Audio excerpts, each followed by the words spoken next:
थोड़ी है तुम्हारे भोजन के लिए, बस उतने ही तोड़ो। तुम बहुत फूल पत्तियां यूं ही नष्ट कर रहे हो। अगर तुम इन पेड़ पौधों को, इन फूल पत्तियों को नुकसान पहुंचाओगे तो तुम अच्छे बच्चे कैसे बनोगे?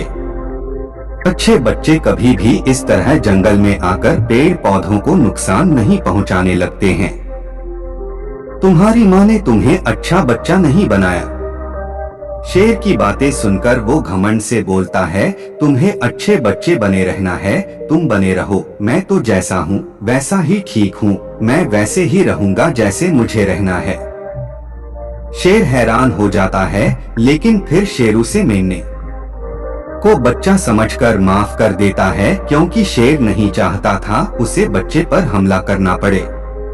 तुम खतरनाक तो कहीं से नजर नहीं आते, चले जाओ यहाँ से। बड़े आए खतरनाक, तुम मेरा दिमाग ज्यादा खराब मत करो, चले जाओ यहाँ से। अपना रास्ता नाप लो और मुझे इन फूल पत्तियों को खाने दो।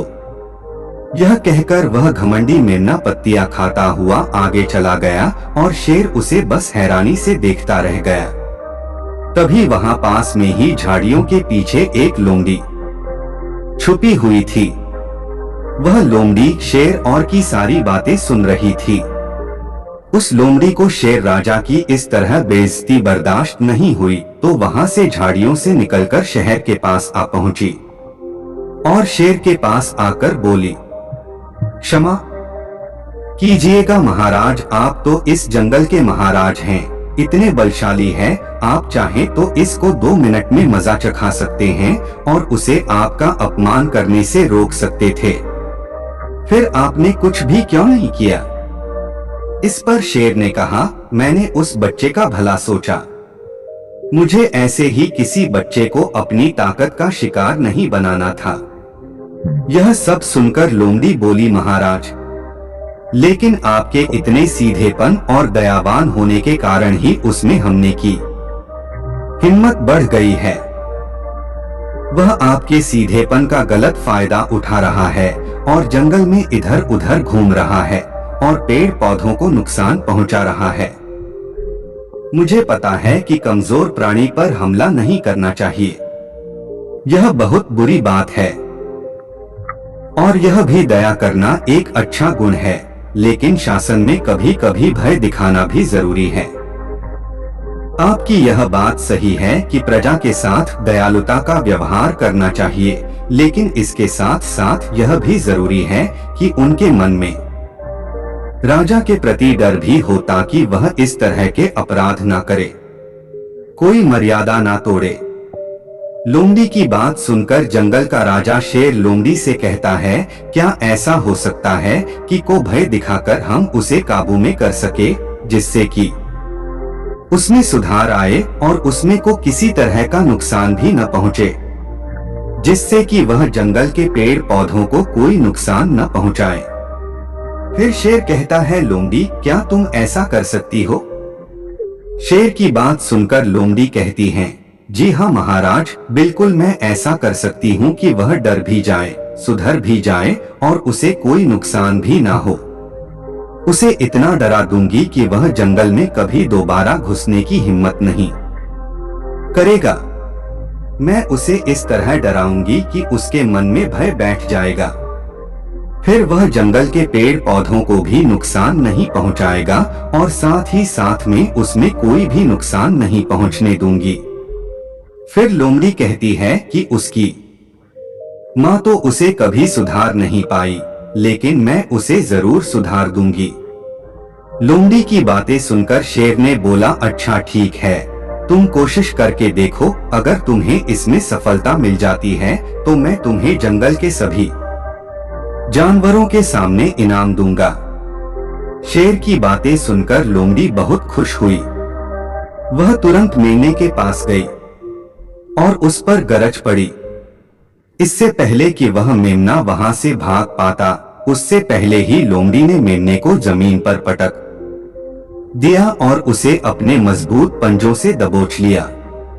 मेमने को दबोचने के बाद लोमड़ी मेमने से बोली कि बोल, तुझे मार दिया जाए या छोड़ दिया जाए। तुमने इस जंगल के पेड़ पौधे, यहाँ के फूल और कमजोर प्राणियों के साथ भी तो यही किया है। मेरे ख्याल में मार ही देना चाहिए। लोमड़ी की बातें सुनकर मेमना डर के मारे थर थर कांपने लगा। फिर वह लोमड़ी से बोलने लगा, मुझे माफ कर दो, मुझे छोड़ दो, मुझे यहाँ से जाने दो। मैं कभी भी जंगल की तरफ नहीं आऊंगा, ना ही कभी पेड़ पौधों को कोई नुकसान पहुंचाऊंगा, और अब मैं कभी कोई गलती नहीं करूंगा। तब लोमड़ी ने की पकड़ ढीली की। जैसे ही मेमने की पकड़ ढीली हुई, वह जोर जोर से भागने लगा। वह गिरता उठाता भागता हुआ अपनी माँ के पास जा पहुंचा। उधर लोमड़ी शेर के पास गई और सर झुकाकर बोली, देखा महाराज, ताकत के साथ दिमाग का प्रयोग करना भी बहुत जरूरी होता है।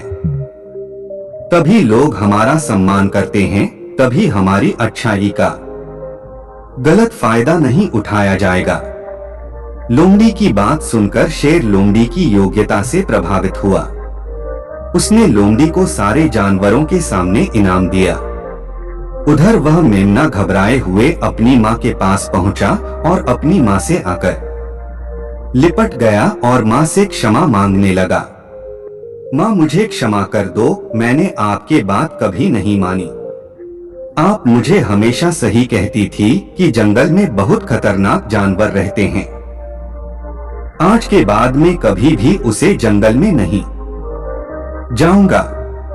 फिर बुद्ध उस व्यापारी को कहते हैं, देखा बेटा, इतने अच्छे मत बनो कि लोग तुम्हें खा जाएं, और ना ही इतने कड़वे बनो कि लोग तुम्हें खाए ही नहीं। जरूरत से ज्यादा अच्छा बनना इंसान को दुख देगा। लोग उसका सम्मान नहीं करेंगे, बल्कि उसे पागल समझेंगे।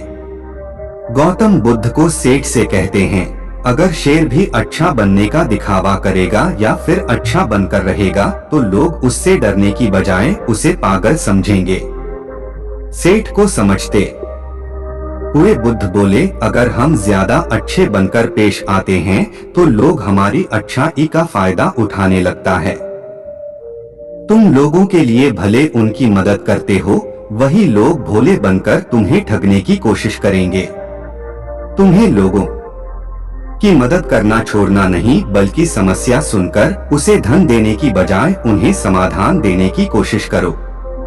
अगर धन की आवश्यकता पड़े तो थोड़ा बहुत धन दे सकते हो, लेकिन हर समस्या का समाधान धन से करने की बजाय निवारण से करो। इससे वही लोग तुम्हारे पास समस्या लेकर आएंगे जिनको हकीकत में दिक्कत है। पैसे ठगने वालों से तुम्हें मुक्ति मिल जाएगी। सेठ बुद्ध को प्रणाम करता है और धन्यवाद कहकर वहां से चला जाता है। फिर वह वैसा ही करता है जैसा बुद्ध बताते हैं, और कुछ ही सालों में वह पहले जैसा धनवान बन जाता है।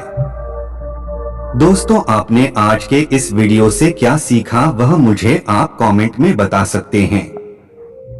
इसी के साथ मैं उम्मीद है कि आपको आज की वीडियो पसंद आई होगी, तो इस वीडियो को उस इंसान को शेयर करें जिससे यह कहानी सुनने की जरूरत है, और उसी के ठीक बाद चैनल को सब्सक्राइब करें।